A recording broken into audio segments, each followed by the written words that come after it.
అయితే ఇప్పుడు అదే శిక్ష వీరికి కూడా అమలు చేశాడు. అమలు చేసిన తర్వాత మనం ఇంకా ముందుకు వాక్యంలోనికి చదివినట్లయితే కనుక అక్కడ చూస్తూ ఉన్నాము.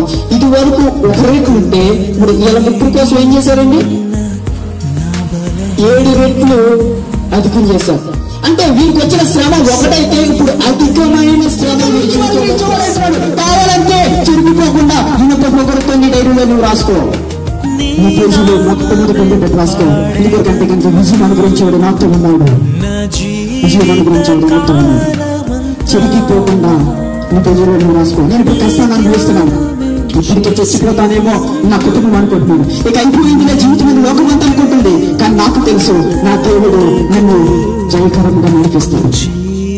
నన్ను నడిపించేవారు బ్రతికి నా మాట మీకు నమ్మకం కుదరకపోతే నీ పేజీలో చెరిగిపోకుండా బండరాయిలో రాసుకుంటావో ఎంత కర్రలతో రాసుకుంటావో రాసుకో. అన్న ప్రకారంగానే యోగు 200 ఆశ్రయింపబడ్డా. అయ్యో నా శ్రమలో నాకు ఎవరైనా సహాయం చేస్తారని ఊరు నోట నీ కష్టాలు చెప్పుకొని నువ్వు నవ్వులు పాలవడం తప్ప నీ జీవితంలో ప్రయోజనం అనేది ఈ లోకం నుంచి నువ్వు సాధించలేవు, చూడలేవు.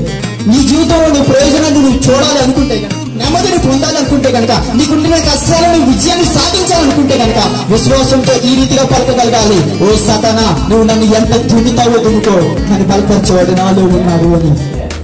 నన్ను బలపరిచేవాడు నాలో ఉన్నాడు, నన్ను విడిపించేవాడు నాతో ఉన్నాడు అని నువ్వు ఎప్పుడైతే చెప్పగలుగుతావో, ఏ సాతానైతే నీ మీద దాడి చేయడానికి వచ్చిందో అది సిగ్గుపడి ఒక తాగుకుండా వచ్చింది 7 తాగుకుండా పారిపోయేటట్టుగా దేవుడు చేయగలడని సంగతి మరొకసారి జ్ఞాపకం చేస్తాను.